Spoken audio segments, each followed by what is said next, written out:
तव कथामृतम् तप्तजीवनम्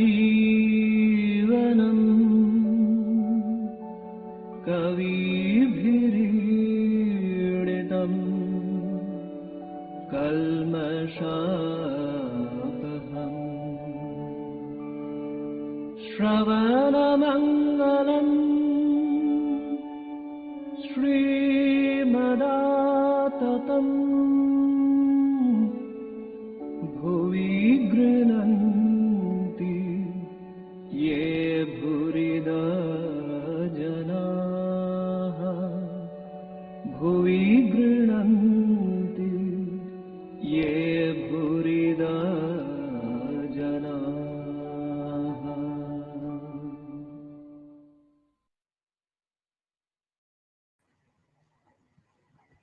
ॐ तव कथामृतं तप्तजीवनं कविभिरीडितं कल्मषापहं श्रवणमङ्गलं श्रीमदाततं भुवि गृह्णन्ति ये भूरिदा जना.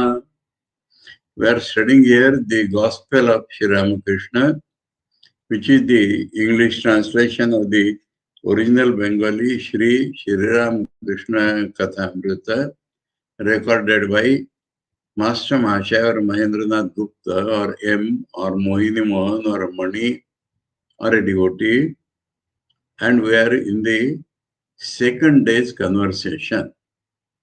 And Master Mahendranāth or the teacher, let us call him the teacher, master, because master is the name reserved for Thakur here. So the other master Mahashaya is teacher. So the teacher has arrived in the morning, 2 days after the first visit, and in the Thakur is going to get shaved. And he asked Master Mahashaya, you have come, good, you sit here. So in that a normal or ordinary level, when he is getting shaved, he is talking with the master, teacher. And then he starts, first of all, inquiring about where do you stay and all that. That we find is to get acquainted or close, or so that the teacher will feel at home. And he expected him to come. So he had said, you have come, it is good. So then the talk starts about his spiritual inclinations. And he asked whether, what happened to Keshav? Is he all right now? Master Mahashaya says, maybe. It must have been. And you do know about Mr. Cook? He said, I have heard like that, but I have never attended. Then he starts asking more personalized questions, so that now one funny thing struck my mind today. Throughout the Gospel, we do not find, if we come across, you shall inform me, we do not find Thakur asking anybody whether you are married or not. And why he asked Master Mahashaya on the very second visit?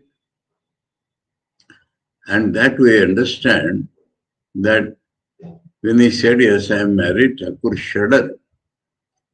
So he wanted Master, the teacher, he saw that he is highly qualified for spiritual life, and he can not only proceed in that way, but be a helper in Sri Ramakrishna's divine sport for redemption of mankind. And so he asked him this question. And then, and he shuddered because he did not expect him to be so.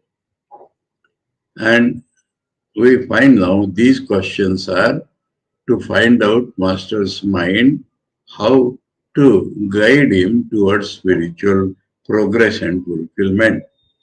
And so the next question was whether you have children. Because a different life awaits a person who has married but does not have children, and a person who has married and has children, so his responsibility increases. And he has in the beginning talked about that Pratap's brother. He does not want householders having children to be escapist. They must care for their family. Then next is whether, then how is your wife? And we discussed it yesterday, untranslatable word, Vidya Shakti or Avidya Shakti. That means woman has a power, woman is the greatest influence on man's life after he is married correspondingly. Husband is a great force in woman's life. So, that is the second next question. And master does not understand this Vidya and Avidya. He takes it to be book learning or non-book learning, as he was surprised when Sri Ramakrishna, the great savant, does not read books. So his mind identified a scholarship with wisdom. And then, so he said, she is ignorant. And then Thakur said, are you a man of knowledge? So then master understood that later on, that knowing God is knowledge, not knowing God is ignorance. And all the while, master's ego is getting hits. Marriage, then children, then are you a man of knowledge? So all these three are hits upon master's teacher's ego. Then next question. Well, that means let that be. Well, do you believe in God with form or without forms? Believe. Vishwas, faith, is the most important thing in life to start with. And any form of God you can start with. So is this question. And Sri Ramakrishna's guidance will be different, we'll find it out. So he asked this question. But M was rather surprised and said to himself, how can these two coexist? As it appeared from Sri Ramakrishna's question. And then he replies, sir, I like to think of God as formless. Here also analytically we found out yesterday, on Tuesday, that like is not correct. Because he has liked Shukadeva and Chaitanya Mahaprabhu and Ramananda and Ganges and mandirs and aratis. So all this is with forms and he has liked them. He has felt happy about it. So this like only means that as the influence of Western education, the thought in those days among the educated Indians was that if at all there is a God, he cannot have a form. So that is the meaning of the word like in teacher's mouth. And Thakur takes it as faith because he has asked about faith. And he says, very good. So, very good because he has some faith. It is enough to have faith in either aspect, because in Thakur's opinion, we shall see later on that this without form and with form are on the same level. You believe in God without form, that is quite all right. But, and that is Thakur's speciality. But never for a moment think that this alone is true and all else false. Don't limit the God's forms. Remember that God with form is just as true as God without form. But hold fast to your own conviction. So this we have seen a great, not balance, but harmony. That means you must appreciate others, but you must stick to your own path. You must stick to your own path, but don't criticize the others. So this is how Sri Ramakrishna approached every devotee who had faith in God.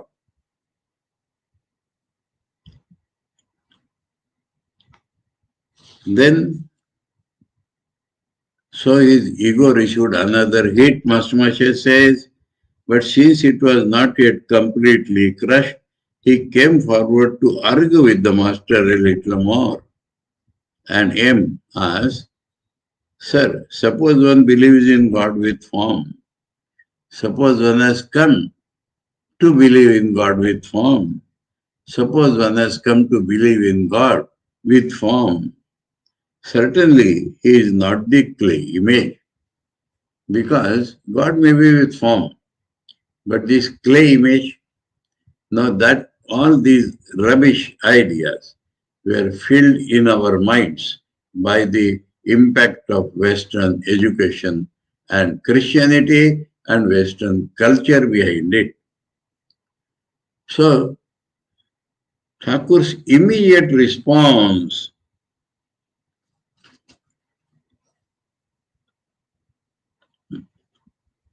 Master interrupting, he did not allow him to complete the sentence even. Immediate. But why clay? It is an image of spirit. And we saw that spirit, again untranslated our word, Chaitanya, Chinmayi Murti, Pratima, Chinmayi. Chinmayi means filled up with or made of consciousness. So one must now little analytically think of this point. God with form or without form is somewhere, but man's real nature, God's real nature, the world's real nature lies in consciousness, Chaitanya. That is the fundamental nature of man.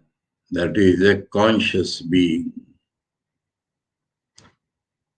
And the whole world has a conscious reality. That is God. Now, when there is an image is a representative of that God. And for those like Sri Ramakrishna, whose mind or approach is filled with consciousness only. What is body? Consciousness appearing as space, air, light, water, earth. Shabda, Sparsha, Rupa, Rasa, Gandha.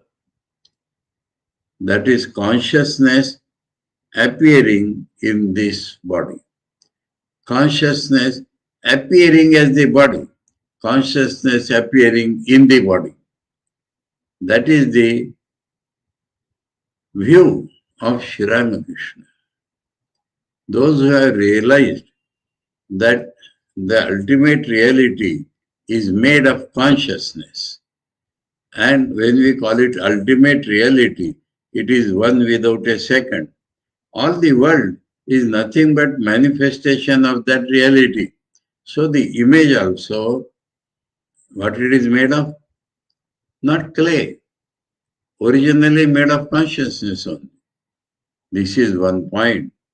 Second point is Sri Ramakrishna's evolved consciousness takes that clay image, apparent clay image, as nothing but consciousness shaped like that.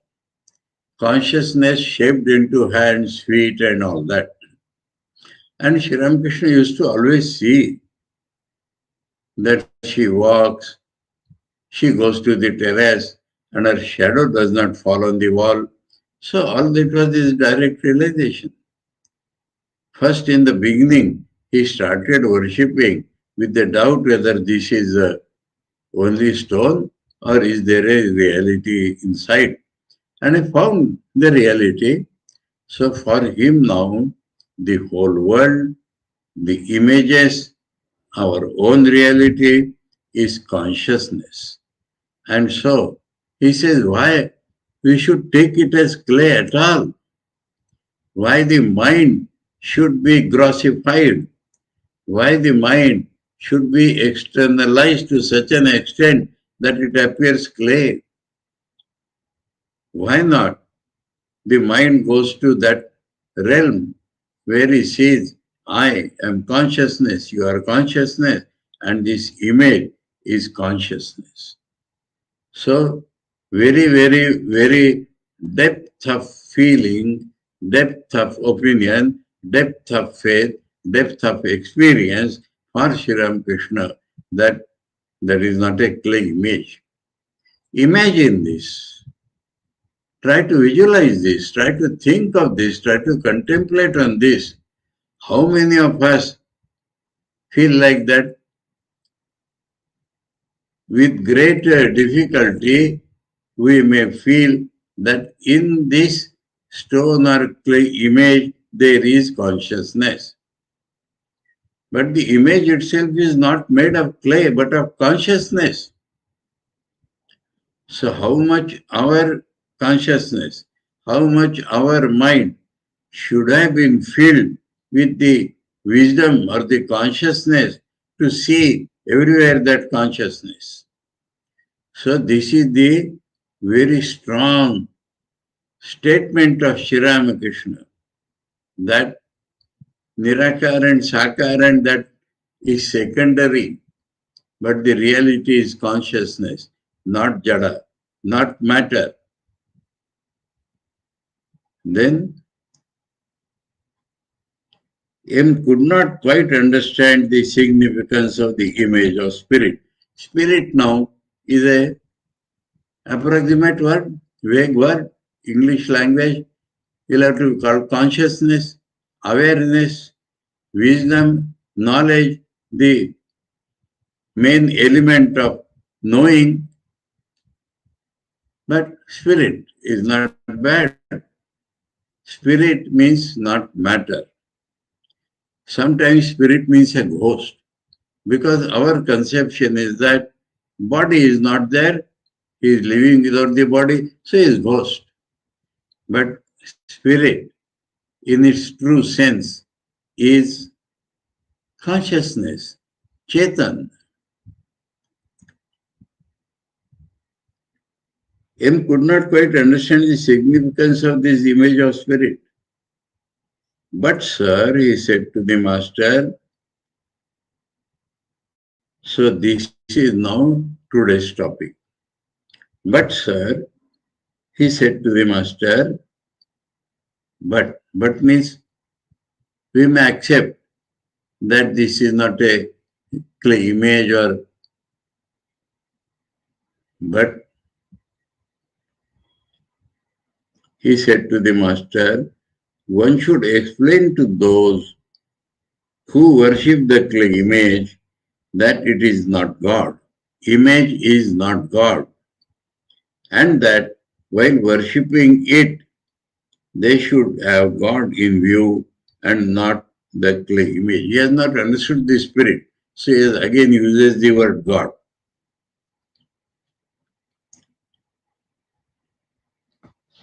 Some idea of God.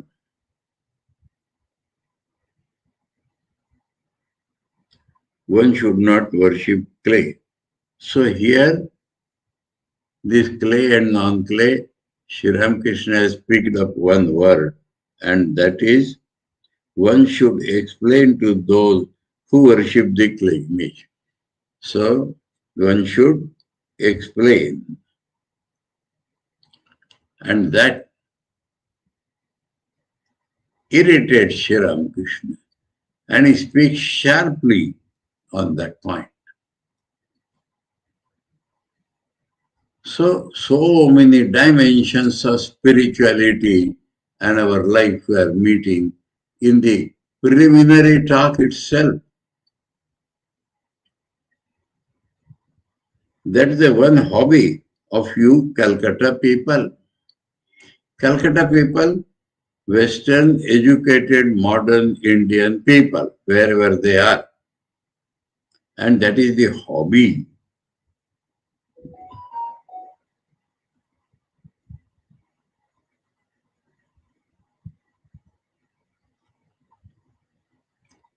What is the hobby?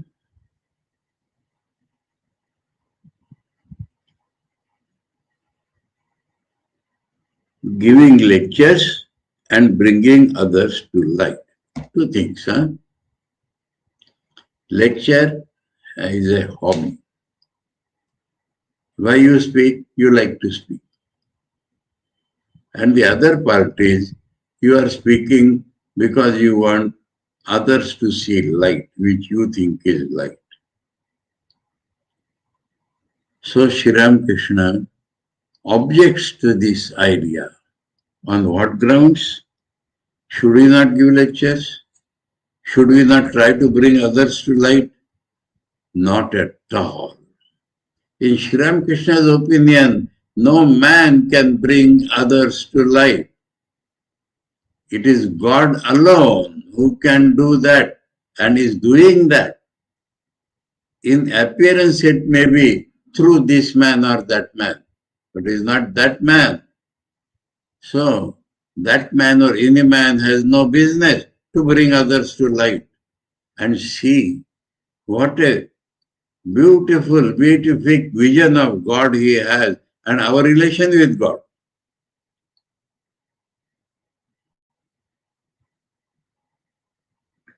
Nobody ever stops to consider how to get the light himself. So first is this, unless there is light in one man, how can he give it to other?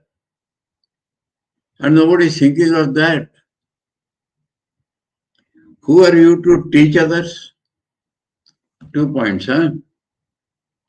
Your hobby is to give lectures and bring others to light. But you do not think how light will come to you, 1 point. And teach others. Now the second point he elaborates. Who are you to teach others? He who is the Lord of the universe will teach everyone. And the reasoning which he gives for this is wonderful. First is the fact that he alone will teach. He alone teaches us. Who has created this universe? So if he wants that universe to come to light, he will show it. He has created the universe, not I or you. Who has made the sun and the moon? So we require light, we require heat. So he has made the sun. We require cool light in the night. So he has made the moon.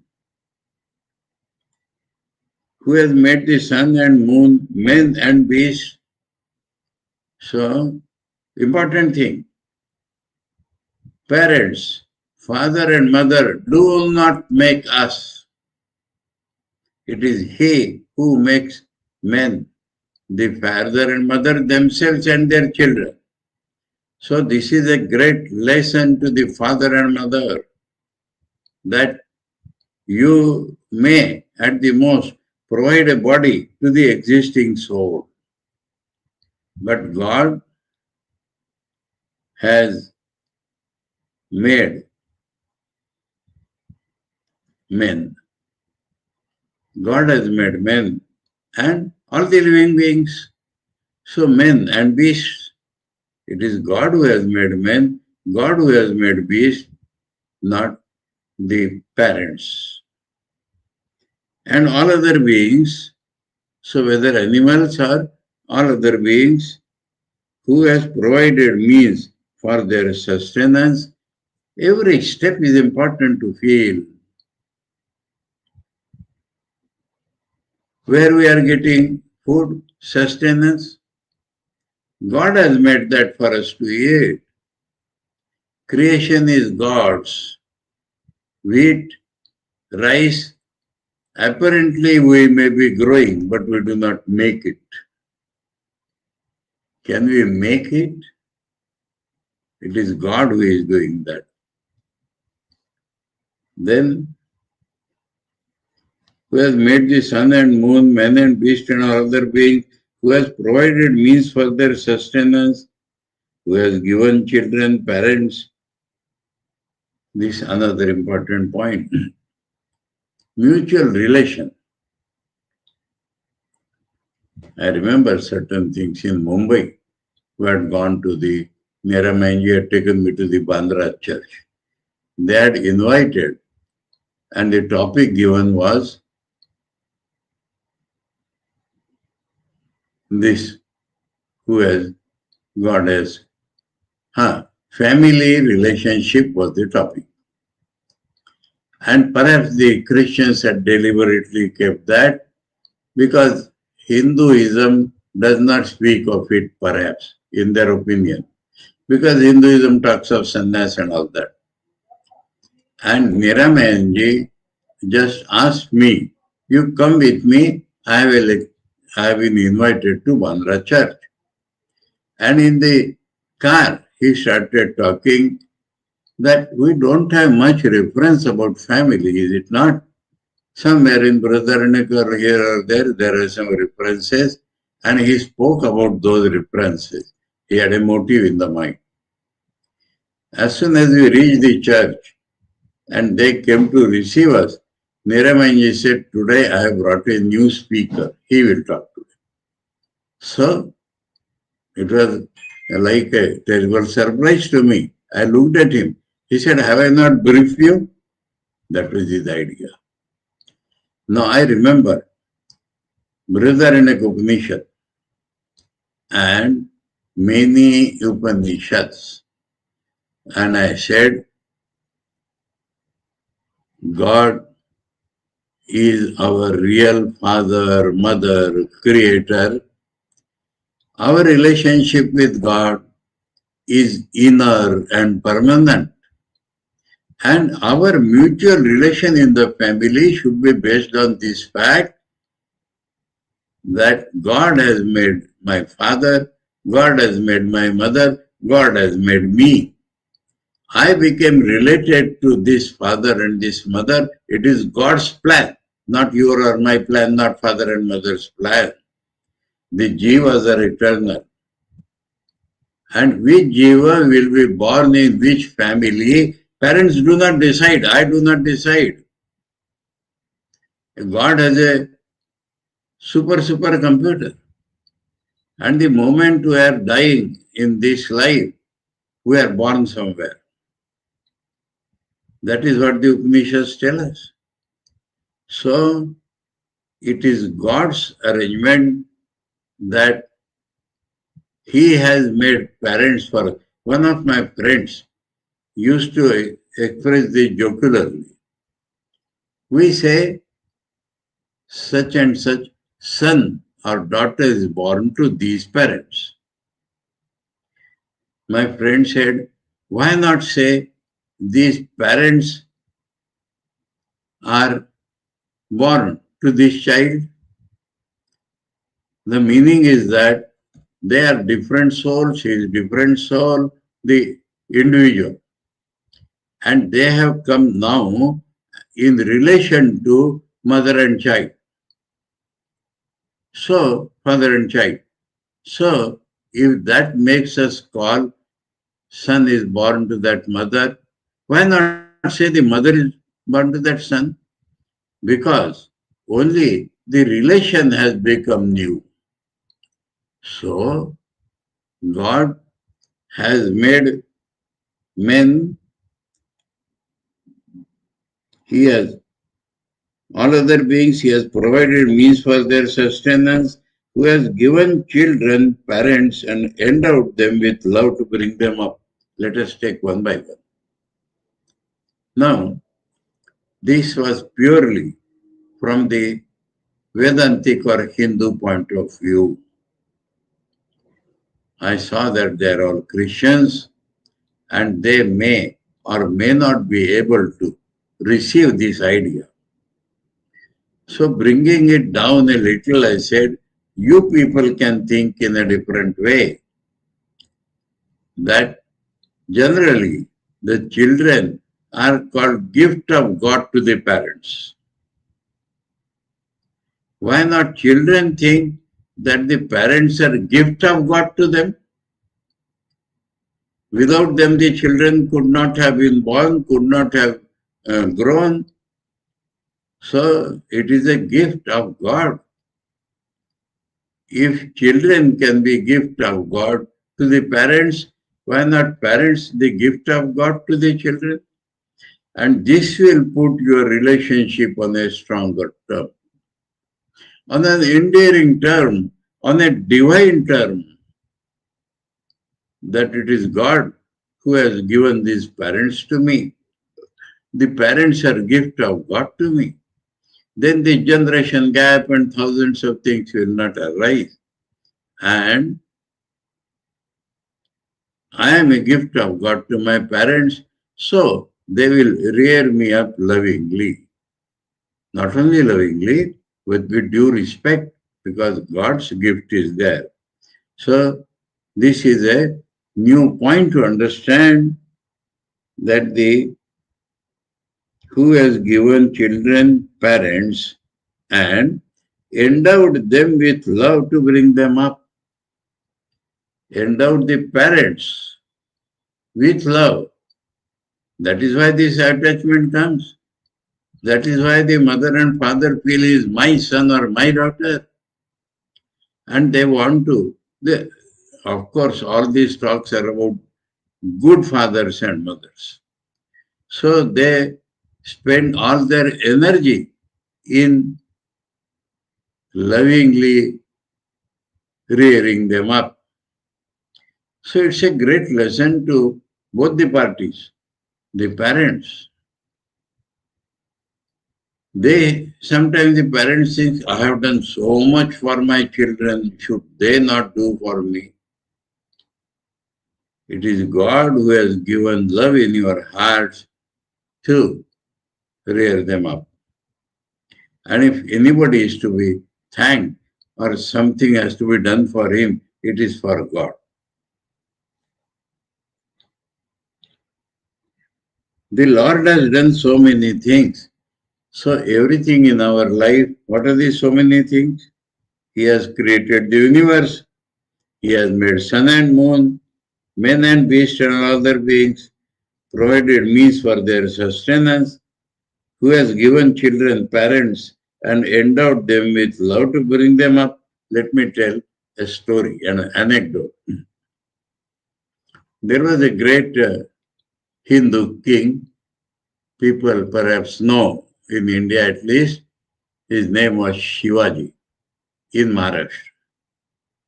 Now, after establishing his kingdom, taking some force from the Mughals, he thought of making one of the forts his capital. And so, hundreds of workers are engaged. And one great saint, Samartha Ramdas Swami, Shivaji invited him to see the construction of the capital. Now, Shivaji was a real benevolent person for his praja. And so the thought was that the capital will be made for him, but so many people will get employment and so many people will get sustenance through the payment made to them by the king. So when he was showing Ramdas Swami around, Ramdas Swami, being a saint, saw that a subtle ego has arisen in the king. So at one place, the worker was breaking stones. So Ramdas Swami stopped there and asked Shivaji, will he break the stone as I order him? Shivaji said yes. So he told him to chisel in such a way that a coconut-shaped stone remains. And then he told him, give it one hit so that it will be broken into two. And when it was done, there was cavity inside just like the coconut. And there was some water in that, and there was a frog in that. The saint had perhaps seen with his X-ray vision about that presence. And then he tells Shivaji, you are great. Not only that you are providing for so many people, but you have provided water to the living frog within the stone. So Shivaji understood his mistake. It is the Lord who provides for everybody, not the king, not I or you, not parents, but God.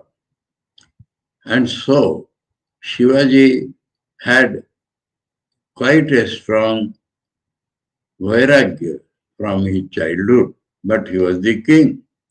So at this point, his renunciation became very strong.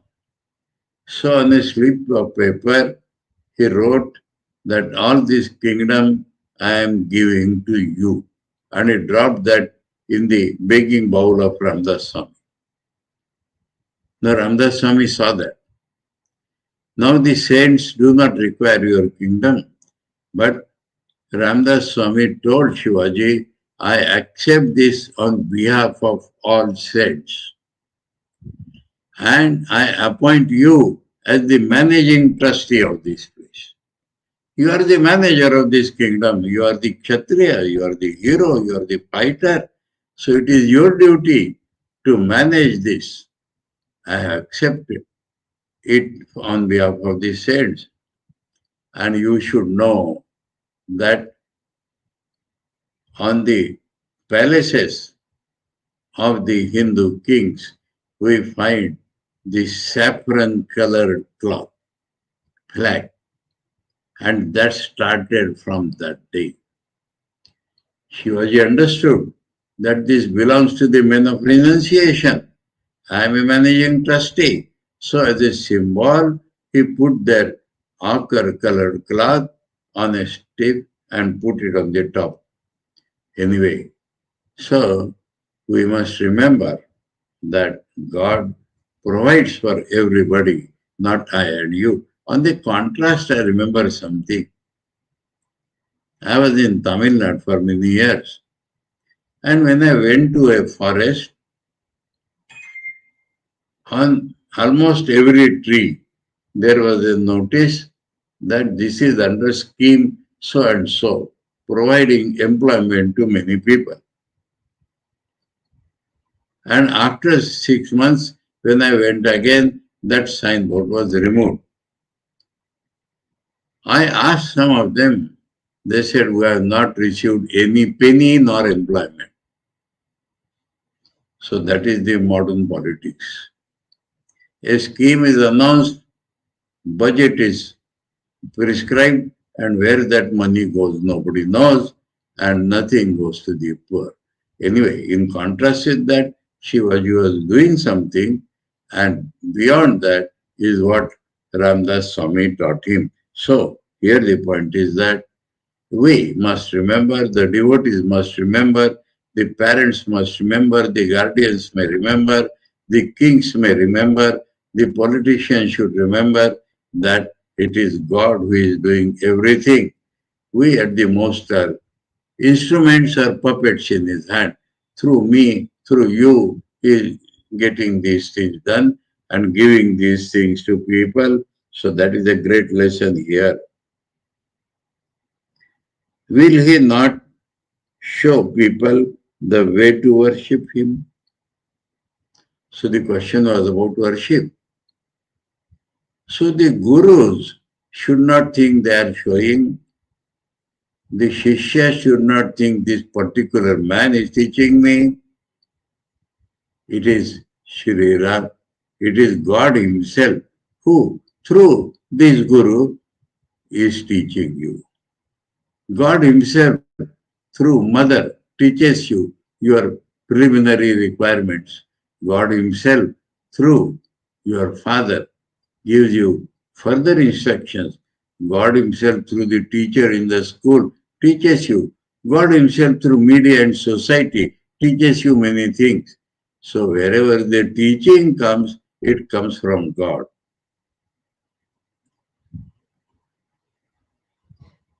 Will He not show people the way to worship Him? If they need teaching, some may be wise. If they need teaching, then He will be the teacher. In what way? He is our inner guide. So from outside He will arrange some teacher, through him He will give, and from inside He will guide us. So see in how many ways He has described our relationship with God. And so we need not bother about bringing light to people. We should bother about bringing light to ourselves. If God uses you and me, He will tell later on, then it's a different matter. He is our inner guide. Now, another dimension. Suppose there is an error in worshipping the clay image. First he said there is no clay error, because it is not a clay image at all. It is Chinmaya Pratima. But supposing it is clay image in the mind of the worshipper, and suppose he is worshipping that clay image and not as that M was telling that he should think of God and pray to Him. Suppose his all concentration is based upon that clay image. He thinks that clay image himself will give him everything.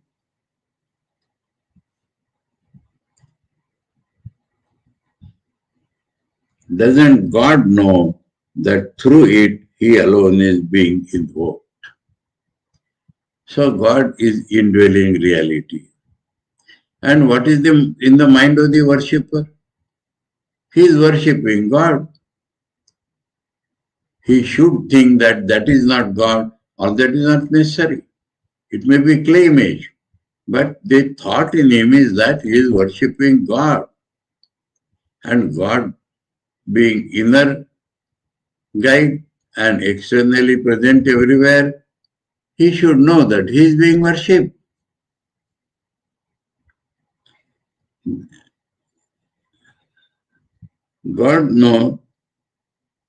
Doesn't God know that through it he alone is being worshipped?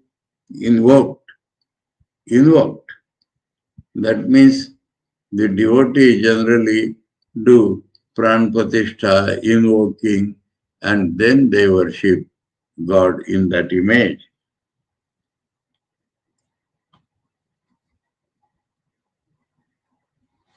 He will be pleased with that very worship, because God knows that He is worshipping me, maybe through clay image. So God will be pleased because He is worshipping. He will be pleased with that very worship. Why should you get a headache over it? That we should bring that to light and all that. You had better try for knowledge and devotion yourself. Two things, knowledge of the nature of God.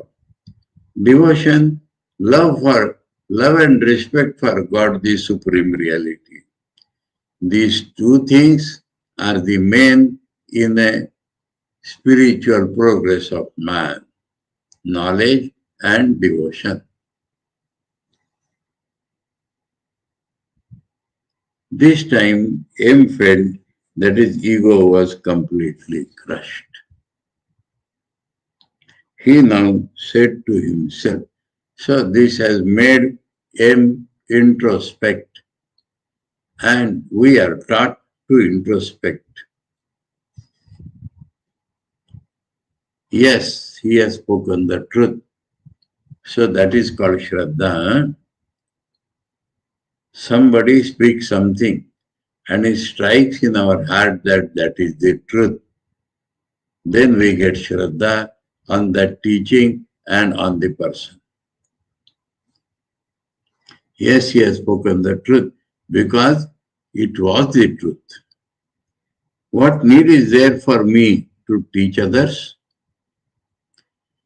Why we teach mathematics and chemistry and physics? One is that we are interested in that subject. Second is that we earn money. Now Master Masha understands. How have I known God? First himself rebuked, you are a jnani. And now when he said we should bring light, Sri Ramakrishna said, bring light to yourself. So he has introspected and found he has no light inside.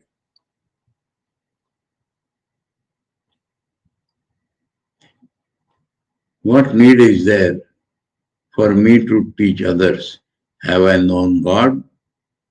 Do I really love him? So Sri Ramakrishna has told two things, and it has entered M's heart. He said that you had better try for knowledge and devotion yourself. So, knowledge, have I known God? Devotion, do I really love him? Really love him. Because sometimes we appear to love God, but we are worshipping him for this or that benefit. So we are not loving God. We are loving that or this thing, and we are using God as an instrument to get that thing. So,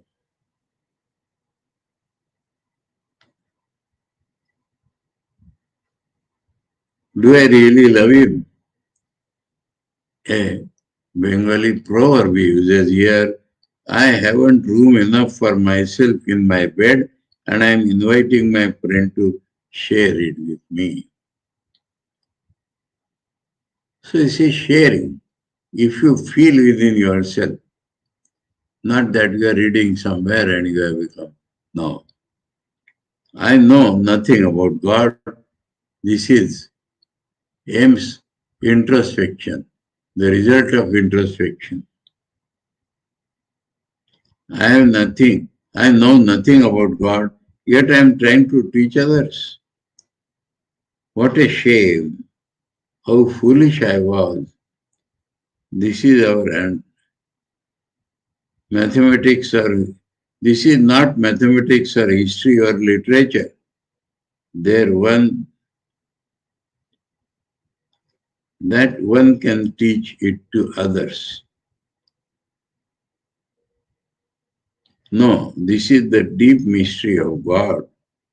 What he says appeals to me. So this is the deep mystery of God. Deep means we cannot find it on surface. And what he says appeals to. So it has hit the right spot. Master M's mind was sufficiently hankering after these things.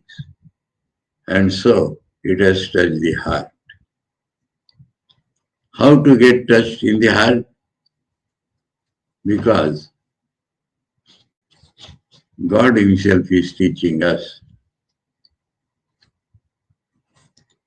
This was M's first argument with the master and happily he lost. We shall find that this was not proper. Thakur has stopped his wrong tarka, wrong logic, wrong questions. He has not debarred him for asking right questions. You do not know the nature of God and you ask the other person because he knows, we have seen that already. Or in a clay image or any image, God is there. You do not see him, but that God himself will become your teacher and say everything.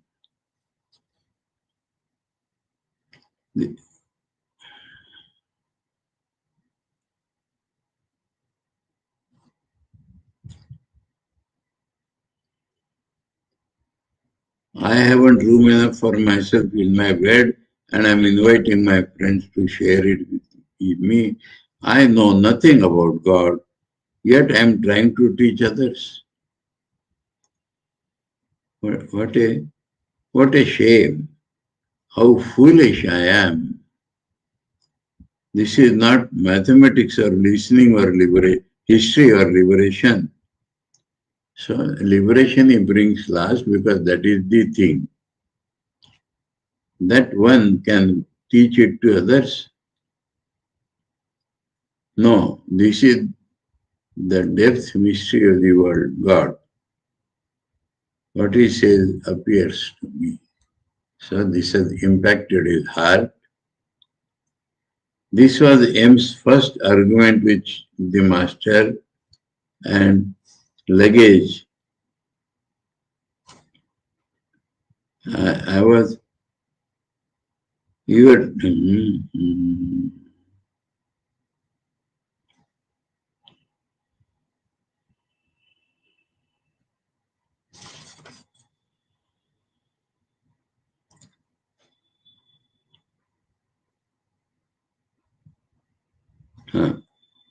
so these wrong arguments were stopped by Sri Ramakrishna. We'll find later on, Sri Ramakrishna wants him to question, to understand, to argue. All these are necessary. But this argument had lost the direction. And so he has rebuked him. Whatever it may be, it was again a shock, intellectual shock. And he thinks, why I shame, how foolish I am. This is not mathematics or history of Jerusalem that one can teach it to others.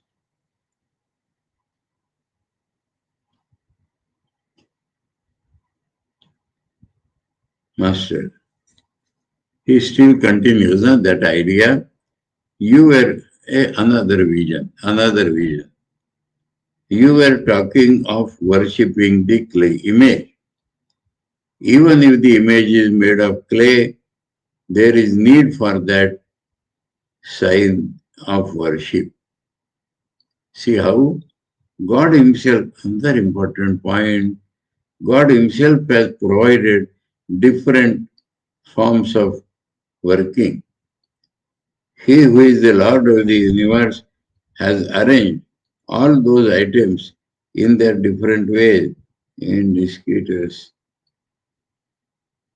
and in different stages of knowledge, the transmitting of wisdom. And then he gives an example. The mother cooks different dishes to suit the monarchs of her different children. If her different children,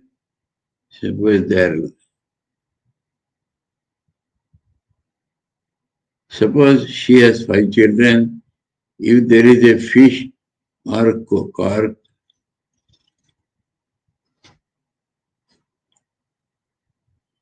if there is a fish to cook, she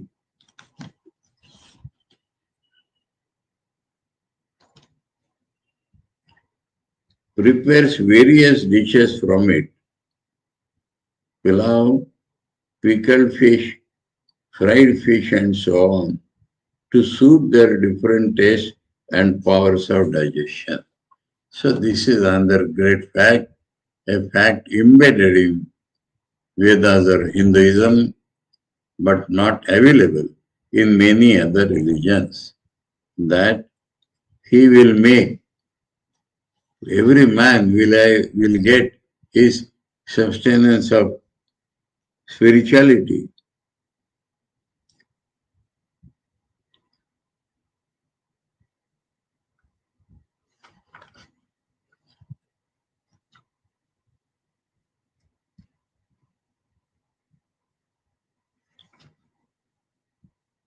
huh? Fish, huh? Pulao, pickled fish, fried fish, and so on, to suit their different tastes and powers of digestion. Tastes and powers. Now, item served is one only, fish. Item given to all people is same, God and devotion to God. But the forms in which the fish is prepared is different. So the form in which God approaches us is different. And that is how image, clay or anything goes to God himself. Here one small point. People with Indian language editions will find that I know about Marathi, that the fish has gone and is substituted by aloe, potato or such things. That is because many people identify religion with vegetarianism and they will become disrespectful, they will abhor this Sri Ramakrishna's teachings. As a result, they may give up thinking of great master, give up going against great master when he found it.